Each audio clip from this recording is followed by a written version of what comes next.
Put God first.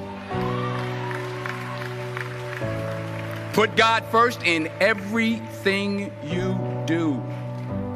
Everything that you think you see in me, everything that I've accomplished, everything that you think I have, and I have a few things, everything that I have is by the grace of God.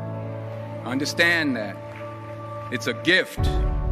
40 years ago, March 27th, 1975, it was 40 years ago, just this past March, I was flunking out of college. I had a 1.7 grade point average. I hope none of you can relate. I had a 1.7 grade point average. I was sitting in my mother's beauty shop. They still call it beauty shops now? What they call it now? Yeah, I was sitting in the beauty parlor. I was sitting in my mother's beauty parlor, and I'm looking in the mirror, and I see behind me this woman under the dryer. And every time she looked up, every time I looked up, she was looking at me, just looking me in the eye. And I didn't know who she was, and I said, she said, somebody give me a pen, give me a pencil, I have a prophecy. March 27, 1975, she said, boy, you are going to travel the world and speak to millions of people. Now, mind you, I was flunked out of college. I'm thinking about joining the army. I didn't know what I was going to do, and she's telling me I'm going to travel the world and speak to millions of people. Well, I have traveled the world, and I have spoke to millions of people. But that's not the most important thing, the success that I had. The most important thing is that what she taught me and what she told me that day has stayed with me since. I've been protected. I've been directed. I've been corrected. I've kept God in my life, and it's kept me humble. I didn't always stick with him, but he always stuck with me. So stick with him in everything you do. If you think you want to do what you think I've done, then do what I've done and stick with God. Number 2, fail big. That's right. Fail big. Today's the beginning of the rest of your life, and it can be very frightening. It's a new world out there. It's a mean world out there, and you only live once. So do what you feel passionate about. Take chances professionally. Don't be afraid to fail. There's an old IQ test, was 9 dots, and you had to draw 5 lines with a pencil within these 9 dots without lifting the pencil. The only way to do it was to go outside the box. So don't be afraid to go outside the box. Don't be afraid to think outside the box. Don't be afraid to fail big, to dream big. But remember, dreams without goals are just dreams, and they ultimately fuel disappointment.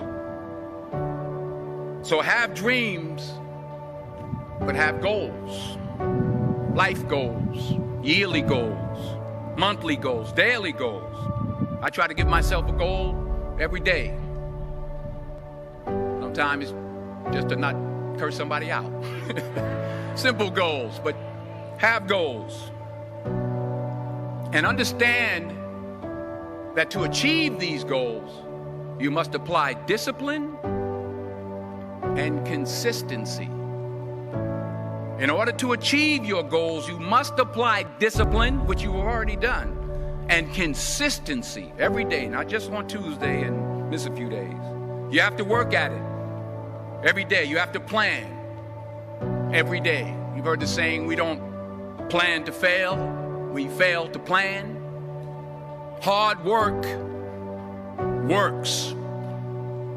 Working really hard is what successful people do.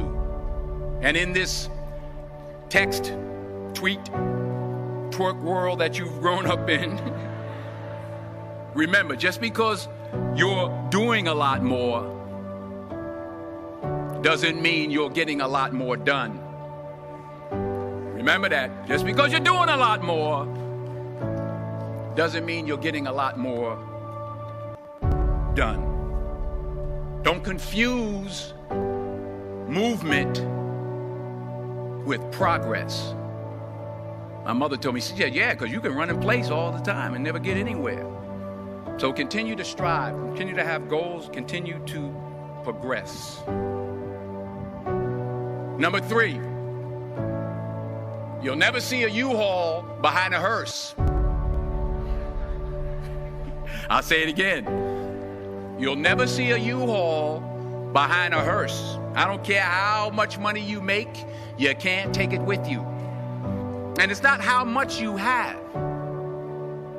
It's what you do with what you have. We all have different talents. Some of you will be doctors, some lawyers, some scientists, some educators, some nurses, some teachers. Yeah, okay. Some preachers. The most selfish thing you can do in this world is help someone else. Why is it selfish? Because the gratification, the goodness that comes to you, the good feeling that I get from helping others, nothing's better than that. Not jewelry, not big house I have, not the cars, but it's the joy. That's where the joy is, in helping others. That's where the success is. Finally, I pray that you put your slippers way under the bed tonight, so that when you wake up in the morning, you have to get on your knees to reach them. And while you're down there, say thank you for grace. Thank you for mercy. Thank you for understanding. Thank you for wisdom. Thank you for parents. Thank you for love. Thank you for kindness. Thank you for humility. Thank you for peace. Thank you for prosperity.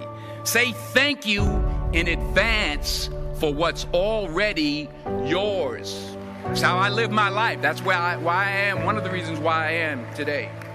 Say thank you in advance for what is already yours. True desire in the heart for anything good is God's proof to you, sent beforehand to indicate that it's yours already. I'll say it again. True desire in the heart, that itch that you have, whatever it is you want to do, that thing that you want to do to help others and to grow and to make money, that desire, that itch, that's God's proof to you, sent beforehand already to indicate that it's yours. And anything you want good, you can have. So claim it. Work hard to get it. When you get it, reach back. Pull someone else up. Each one, teach one. Don't just aspire to make a living. Aspire to make a difference.